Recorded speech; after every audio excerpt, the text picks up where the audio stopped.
I do see some improvements for FFT workloads. The signed WebAssembly version is quite a bit faster. Try it yourself. URL. This post discussed on HN recently goes into some of it and provides some further links. TLDR, it depends. URL. Are sub-projects intended to eventually make it into the main spec, or do they remain standalone? GC, threads, atomics, component model, interface types. I'm not sure what to expect to eventually make it into this spec, and what will continue development semi-independently. Personally, URL feels like it marks the start of WebAssembly's first full era. We need interoperation. WebAssembly needs to really be imbitable, and only then can we really understand and explore what WebAssembly means to the world. Rust got an early start with WebAssembly doing all the lifting on their side, but it's not reasonable and only semi-interoperable having each language rebuild that binding system, and Obingra itself. Hence canonical OBI and component model. Edit Tux 3 has a good comment linking the changelog, noting that indeed numerous specs have been integrated. URL. Really excited for multiple table per module support. The idea of a capabilities-based sort of system, where a module is handed a couple working sets of data as shared array buffers to communicate with, is quite compelling. Also take a look at WebAssembly 1, which is basically a prototype for interface types and supports multiple languages. I agree with that interface types/components will be a game changer.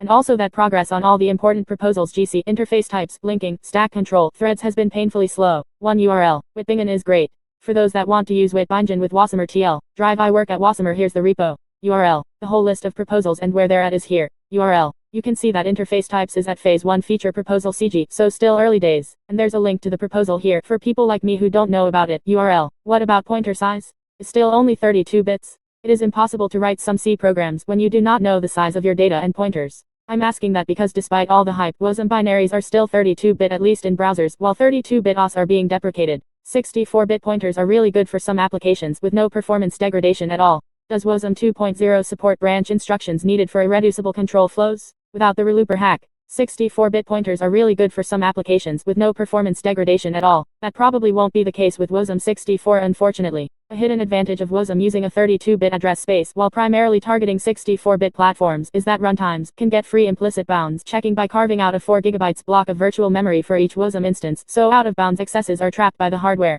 That trick won't work for WASM 64, so runtimes will have to go back to inserting explicit bounds checks at every memory access, and it'll be a trade-off where in exchange for being able to access more memory everything will run a bit slower. Having 32-bit pointers in WASM does not mean that the JIT emits 32-bit code. 64-bit pointers always are a performance degradation, as they use up more space, it can just be negligible. 64-bit x86 most of the time being faster, has nothing to do with pointer width, but with having more registers, a better calling convention and a minimum of SC2. This is also the reason why the x32 OBI is faster than regular x86-64. The only advantage of 64-bit pointers is that you can have a bigger address space than 4 GB. That's not the only advantage, you can also store extra data in them, which is extremely useful for performance, tagged objects and security pack. Although an abstract machine could have metadata with each pointer that isn't part of the official bit size, I suppose. I had some trouble understanding the problem, since I've never had to translate a program that relies on GoTo into a purely structured one. Does this article cover it well? URL. The requirement for structured programs dates back from the ASM.js hack. Both relooper and stackifier are still workarounds. C+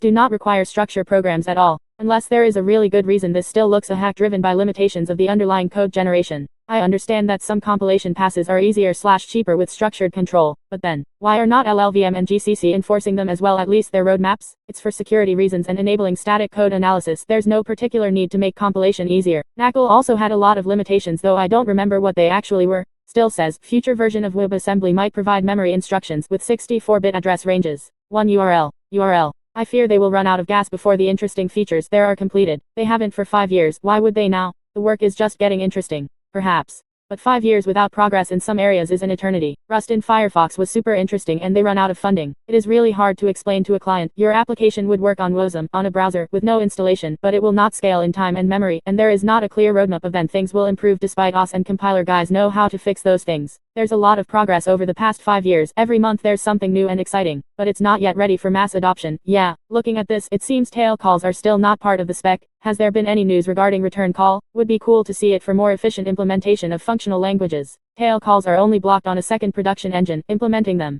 V8 has been done with tail calls for more than 3 years. As an aside, how does one get involved in the WebAssembly community? For example, if you wanted to get involved in Kubes, you'd go to KubeCon, and governance of the OS project is pretty understandable. What is the equivalent in WebAssembly land? The simplest way to get involved is to start attending the bi-weekly standardization meetings. The agendas are organized here. URL. To attend the meetings, first join the W3C WebAssembly community group here, URL, then email the CG chairs at WebAssembly CG chair at Chromium.org to ask for an invite. From there you'll get a sense of who folks are, so you can pair names with faces when contributing to the various proposal discussions on the many proposal repos listed here, URL. To get a sense of how things are run and decided, read the process documents here, URL. The TL drive is that the community group and its subgroups decide everything by consensus via votes during the meetings. Seek employment at Mozilla, Google or Apple. Is there a good summary anywhere of what's new in 2.0 compared to 1.0? TL drive signed. New vector types -128-bit width FP and integer types and values for signed, with related instructions and validation thereof, plus memory instructions for wide loads and support in the runtime for wide values consts, etc.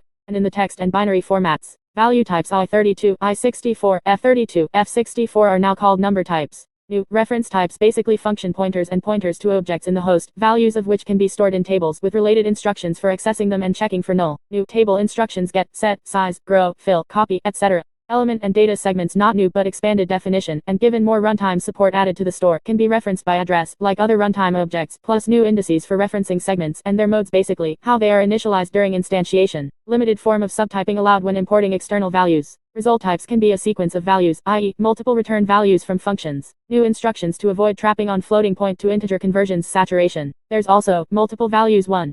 Generalize the result type of blocks and functions to allow for multiple values. In addition, introduce the ability to have block parameters. Function types allow more than one result. Block types can be arbitrary function types. 1 URL. This is exactly what I was looking for. Thanks very much. Here, URL. Did I miss something? But I don't see any mention about improvements in debugging capabilities. As a game developer that targets iOS/Android/app/WASM will be never a first target to work with if there will be no debugger connection between IDE and browser that understands WASM. The current solution that works only for Chrome and allows to use Dwarf is an improvement, but it has lots of limitations. One of them is the limit of 4 GB or 2 GB don't remember of Dwarf file. Secondly, the entire browser tends to crash with that plugin on larger projects. I have the strange feeling that WASM is reinventing the wheel at each step and that they should have continued with Knuckle technology. I still can't find any mentions of external memory mapping without copying it into the heap.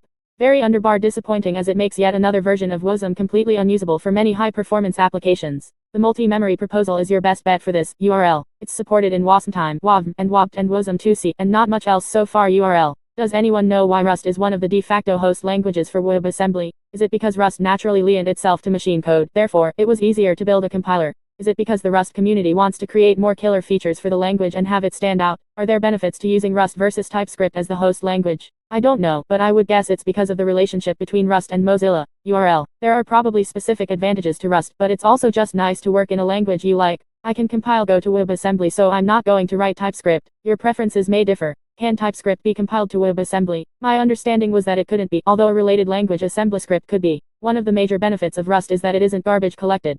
I'm not sure of the current status of GC support in WASM, but it used to mean that to compile something like Go to WASM also meant including a full GC implementation in the WASM code, not only bloating it but complicating implementation, etc.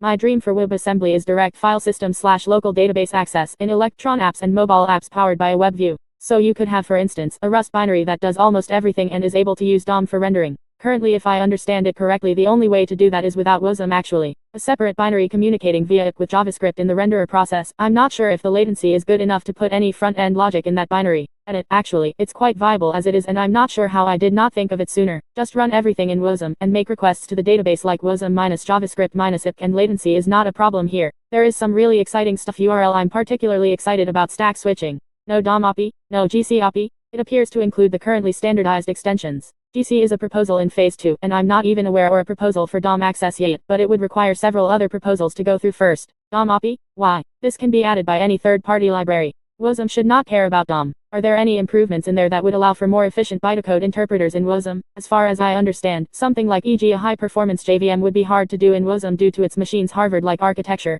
Looking for memory shrink instruction. Any higher-level developments in WASM land? What about garbage collection? The GC proposal recently moved to phase 2 and has a lot of momentum. Teams working on compiling Java, Kotlin, and Dart to WASM are closely involved in the standardization effort, and implementations are underway in V8 and other web engines. Right now, the bulk of the effort on the standardization side is in tweaking the instruction set to simplify it and improve performance, and on the implementation side, the focus is heavily on optimizations, both offline and in the engines. Typo in the abstract paragraph. WebAssembly Core. What are examples of real applications/businesses using WebAssembly? Disclosure: I work for Wasmer, a WebAssembly company. 1. Figma uses WASM extensively in the browser. 2. Unity ships their game engine to the browser using WebAssembly. 3. Amazon Prime uses WebAssembly as a part of their auth stack. 4. A lot of blockchain companies use WebAssembly to process smart contracts. 5. There are new startups Lyle Hawk. I that use WebAssembly to deploy ML solutions to connected or semi-connected devices. Hawk. I uses Wasmer 6. Shopify uses AssemblyScript and WebAssembly for their plugin system. Are there any actual incompatibilities, or is the version number just a marketing gimmick? There isn't a law saying all legit software must use Semver.